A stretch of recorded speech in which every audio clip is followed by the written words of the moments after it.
Hello guys, क्या हाल चाल है आपके। कैसे हैं आप और कैसे चल रही है आपकी जीत की तैयारी। मैं एक बार फिर से आपका स्वागत करता हूं अपने यूट्यूब चैनल में और इसी के साथ कुछ नए क्वेश्चंस लेकर फिर से उपस्थित हुआ हूं। तो पहला जो क्वेश्चन है हमारा वो है, भारत में सबसे संपत्ति वाला राज्य कौन सा है। यानी कि संपत्ति शब्द से यह तात्पर्य है अचल और चल दोनों प्रकार की संपत्तियाँ।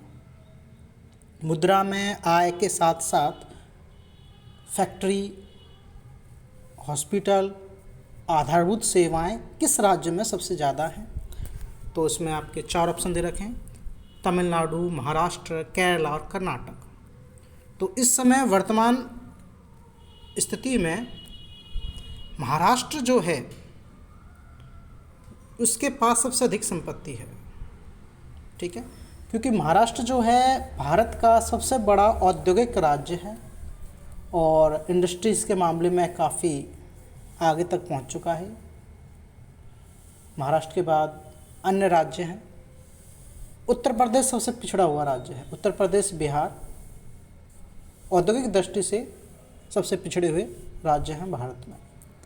नेक्स्ट क्वेश्चन है, भारत का कितना प्रतिशत आबादी कृषि उद्योग पर निर्भर करती है।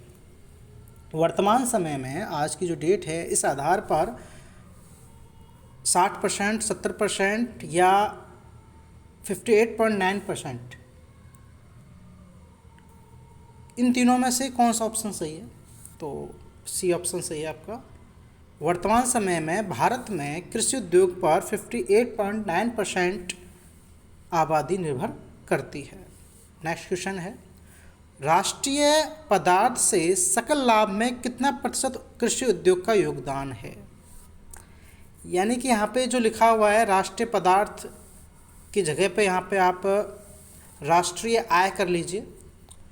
राष्ट्रीय आय से सकल लाभ में कितना प्रतिशत कृषि उद्योग का योगदान है। तो इसमें ऑप्शन ए 17.5 इसका सही आंसर है।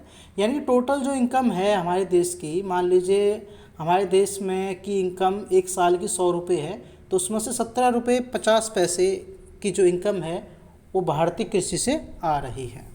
ठीक है, अगला क्वेश्चन, जीडीपी के आधार पर भारत का स्थान कौन सा है। जीडीपी के आधार पर भारत का स्थान 5वां है, तीसरा है, 7वां है या 13वां है। तो जीडीपी को पहले समझ लेते हैं, जीडीपी कहते किसे हैं। जीडीपी की फुल फॉर्म होती है ग्रॉस डोमेस्टिक प्रोडक्शन, सकल घरेलू उत्पाद।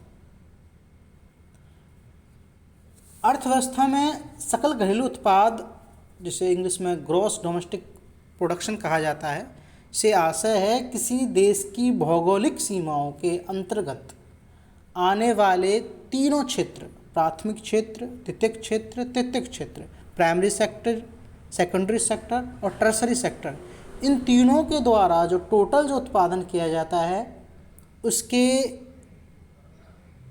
बाज़ार मूल्य को जीडीपी कहा जाता है। ठीक है, इसमें मेन बात क्या है कि एक भौगोलिक सीमा, जो आपके देश की जो भौगोलिक सीमा है जिसमें समुद्र तट की सीमा भी शामिल होती है, उसके अंतर्गत आने वाले सभी उद्योग, कृषि और सेवाओं से जो टोटल इनकम जो क्रिएट होती है एक साल में, उसे जीडीपी कहा जाता है। तो जीडीपी के आधार पर भारत का जो स्थान है वो 7वां स्थान है पूरे विश्व में। कौन सा स्थान है? 7वां स्थान है। ठीक है, next question, PPP, triple P, purchasing power purity के आधार पर भारत का स्थान कौन सा है। देखिए, जीडीपी और पीपीपी में क्या अंतर होता है। जीडीपी मैं आपको पहले ही बता चुका हूँ, एक वर्ष में किसी देश में उत्पादित सभी अंतिम वस्तुओं के योग को बाज़ार कीमत पर जो योग किया जाता है उसे जीडीपी कहते हैं। लेकिन पीपीपी का अर्थ होता है कि किसी देश में रहने वाले जो व्यक्ति हैं उनके अंदर क्रय शक्ति कितनी है, परचेजिंग पावर कितनी है, किसी देश में रहने वाला कोई व्यक्ति कितना खर्च कर रहा है, उसके आधार पर भारत का कौन सा स्थान है। ठीक है, तो चौथा स्थान है, 9वां है, 7वां है, तीसरा है। तो वर्तमान समय में भारत का जो स्थान है पीपीपी के आधार पर तीसरा है। कौन सा है? तीसरा। Next point, next question, GDP per capita के आधार पर सबसे पहले स्थान पर कौन सा देश है? ठीक है, जीडीपी ग्रॉस डोमेस्टिक प्रोडक्शन के आधार पर सबसे बड़ा स्थान कौन से देश का है? तो इसमें 4 ऑप्शन दे रखे हैं। पहला है लग्जमबर्ग, दूसरा है संयुक्त राज्य अमेरिका, तीसरा है कतर, चौथा है अन्य। तो वर्तमान समय में जीडीपी के आधार को यदि हम देखें विकास को नापने के कई सिस्टम्स हैं। नेशनल इनकम है, पर कैपिटा इनकम है, जीडीपी है, जीएनपी है, एचडीआई है क्या नहीं है? इसके अलावा आपकी और भी मानक हैं जिनके आधार पर हम अपने देश की आर्थिक विकास को नापने का प्रयास करते हैं। तो ये तीनों में ये जितनी भी सिस्टम्स हैं, जितनी भी प्रणालियां हैं, इनके आधार पर अलग अलग देशों का अलग अलग स्थान बनता है। अब जैसे कि आप लग्जमबर्ग है, यूरोप का एक अमीर देश है, संयुक्त राज्य अमेरिका को आप जानते ही हैं, बहुत ही पैसे वाला देश है। और तीसरा ऑप्शन है कतर। कतर भी शायद आपने नाम सुना हो कतर का। वर्तमान समय में कतर जीडीपी के आधार पर सबसे अमीर देश है पूरी दुनिया में। वर्तमान समय में, वर्तमान डेट में कतर जो है जीडीपी के आधार पर दुनिया में सबसे नंबर 1 पर इस समय है। तो ऑप्शन सी कतर इसका राइट आंसर है।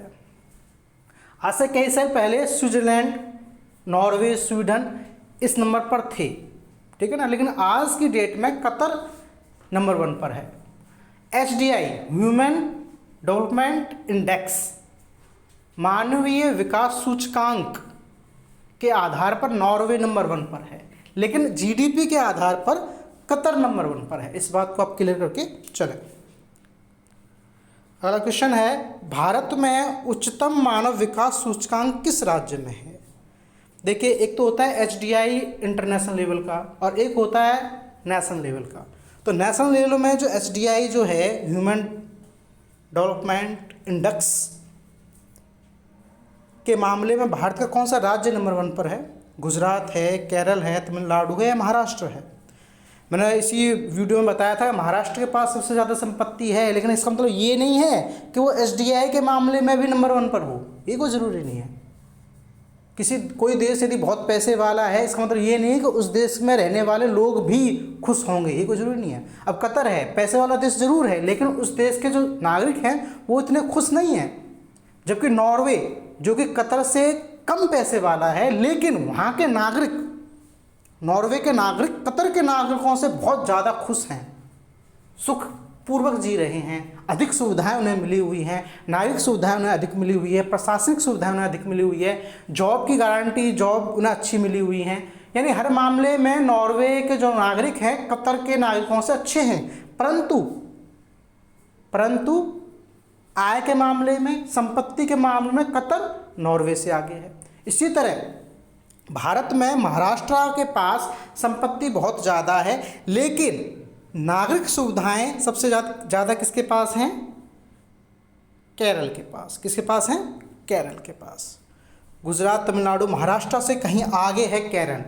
कहने का तात्पर्य ये है कि केरला के जो लोग हैं, केरला के जो रहने वाले जो लोग हैं, वो भारत के अन्य राज्यों के मुकाबले अधिक नागरिक सुविधाएं प्राप्त कर रहे हैं, अधिक आर्थिक जीवन को उच्च बनाने का उन्हें मौके अधिक मिल रहे हैं अन्य राज्यों के व्यक्तियों के अपेक्षा।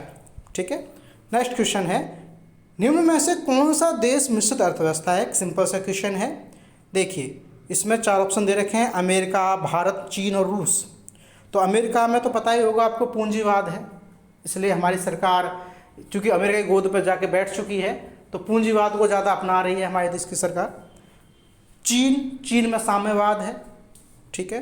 रूस में समाजवाद है, ठीक है। रूस समाजवाद। और समाजवाद किसे कहते हैं? समाजवाद, भारतीय समाजवाद वह अर्थव्यवस्था होती है जिसमें उत्पत्ति के सभी साधनों पर सरकार का अधिकार होता है और सरकार ही ये निर्णय लेती है कि किसी वस्तु का कितना उत्पादन करना है, कैसे करना है और कितनी मात्रा में करना है और किस प्रकार से और कितनी मात्रा में व्यक्तियों तक इस उत्पादन को पहुंचाना है। ठीक है ना। वहाँ अधिकतर समाजवाद में सभी लोगों के पास गवर्नमेंट जॉब्स होती हैं, लेकिन वहाँ पर जितने भी व्यक्ति होते हैं वो देश के लिए काम करते हैं। ठीक है ना, निजी लाभ के लिए कार्य नहीं करती। जहाँ तक अमेरिका का सवाल है, अमेरिका में पूंजीवाद है। पूंजीवाद अर्थव्यवस्था का वह रूप है जिसमें उत्पत्ति के सभी साधनों पर निजी व्यक्तियों का अधिकार होता है। सरकार का अधिकार नहीं होता। किसका अधिकार होता है? निजी व्यक्तियों का। निजी व्यक्ति यानी प्राइवेट। ठीक है ना। तो अमेरिका में क्या होता है कि जो भी प्रोडक्शन होता है वो निजी व्यक्तियों के द्वारा किया जाता है और निजी लाभ के लिए किया जाता है। समाज के लिए वो कुछ खास नहीं करते। जितनी भी जॉब्स होती हैं वो अधिकतर प्राइवेट सेक्टर की होती हैं और निजी लाभ के लिए वो लोग काम करते हैं। समाज को ज़्यादा वैल्यू नहीं देती हैं। ठीक है। भारत में फ़िलहाल इस डेट में अभी तक मिश्रित अर्थव्यवस्था चल रही है, यानी कि समाजवाद और पूंजीवाद दोनों का संयुक्त रूप चल रहा है अभी इसी समय तक फ़िलहाल में। लेकिन आने वाले समय में ऐसा लग रहा है कि धीरे धीरे हमारे देश में भी पूंजीवाद की जो टोटल जो विस्तार है वो बढ़ता चला जाएगा। पूंजीवाद ज़्यादा होने की संभावना है। जब पहली पंचवर्षीय योजना बनी थी पंडित जवाहरलाल नेहरू के शासनकाल में, तो उन्होंने समाजवाद का सहारा लिया था। रूस की जो टेक्निक्स थी उनको यूज़ किया था और उनके बाद की आने वाले जो प्रधानमंत्री थे उन सभी ने समाजवाद को महत्व दिया था। ठीक है ना। समाजवाद को महत्व दिया था और समाजवाद के आधार पर उन्होंने देश का विकास भी किया था। ऐसी बात नहीं है कि विकास नहीं किया था, विकास भी बहुत हुआ था उस ज़माने में। लेकिन समाजवाद से धीरे धीरे मोह भंग होने लग गया सरकारों का और अब पूंजीवाद की तरफ बढ़ती जा रही हैं हमारे देश की सरकारें। ठीक है, आगे चलते हैं। आर्थिक क्रियाओं का उद्देश्य होता है, जो इकोनॉमिक एक्टिविटीज़ की जाती हैं उनका क्या उद्देश्य होता है? जीविकोपार्जन करना, मनोरंजन करना, ए और बी या दोनों में से कोई नहीं। अब आर्थिक क्रियाएं क्या होती हैं? यहाँ पे एक तो क्रिया होती है, किसी भी कार्य को करना क्रिया कहलाता है। लेकिन आर्थिक क्रिया क्या होती है? आर्थिक क्रिया वह क्रिया होती है जो कि केवल धन को प्राप्त करने के लिए की जाती है। मतलब वो सारे काम जो धन प्राप्ति के लिए, आय की प्राप्ति के लिए किए जाते हैं उसे आर्थिक क्रियाएं कहती हैं। तो जाहिर सी बात है आर्थिक क्रियाओं का उद्देश्य केवल और केवल जीविकोपार्जन होता है। ऑप्शन ए इसका राइट बैठता है। ठीक है। नेक्स्ट क्वेश्चन है, जनसंख्या वृद्धि से आर्थिक विकास की गति। बहुत बड़ा अच्छा क्वेश्चन है। जो पॉपुलेशन जो बढ़ती है उससे आर्थिक विकास की गति पर क्या प्रभाव पड़ता है? ठीक है, बताइए। सामान्य रहती है, तीव्र हो जाती है, मंद हो जाती है, कुछ भी नहीं होता। देखिए, जनसंख्या वृद्धि से आर्थिक विकास की गति भारत जैसे देश के लिए मंद हो जाती है। ठीक है। अब इसमें भी काफ़ी कन्फ्यूज़न रहता है। कुछ देश ऐसे हैं हमारे विश्व में जहाँ पर जनसंख्या बहुत कम है, जिसकी वजह से उनकी विकास की गति तेज़ नहीं है। वो देश ये चाहते हैं कि उनके यहाँ पे जनसंख्या बढ़े। जैसे जर्मनी है, आपका जापान है, और नॉर्वे है, स्वीडन है, डेनमार्क है। यानी यूरोप के कुछ देश ऐसे हैं जहाँ जनसंख्या बहुत कम है। वो चाहते हैं कि देश की जनसंख्या बढ़े, थोड़ी सी बढ़े। ठीक है। लेकिन कुछ देश ऐसे भी हैं जहाँ जनसंख्या लिमिट से ज़्यादा है। वो लोग ये चाहते हैं कि जनसंख्या कंट्रोल में रहे, जैसे चीन है, इंडिया है, अमेरिका है। ठीक है ना। एक्चुअल क्या होता है कि जनसंख्या का उत्पादन के साधनों से सीधा संबंध होता है। यदि आपके देश के उत्पादन साधन अधिक हैं जनसंख्या के मुकाबले में, तो जनसंख्या यदि बढ़ती भी है तो आपको कोई लॉस नहीं है। लेकिन यदि आपकी जनसंख्या उत्पादन के साधनों के मुकाबले बहुत ज़्यादा है या अधिक है, तो उस स्थिति में यदि जनसंख्या बढ़ रही है और उत्पादन के साधन उतने नहीं बढ़ रहे हैं, उत्पादन उतना नहीं बढ़ रहा है, तो निश्चित रूप से आपके लिए, आपके देश के लिए बहुत ही हानिकारक होता है। और भारत देश के पास उत्पादन के साधन कम है, उत्पादन की मात्रा कम है और जनसंख्या बहुत ज़्यादा है।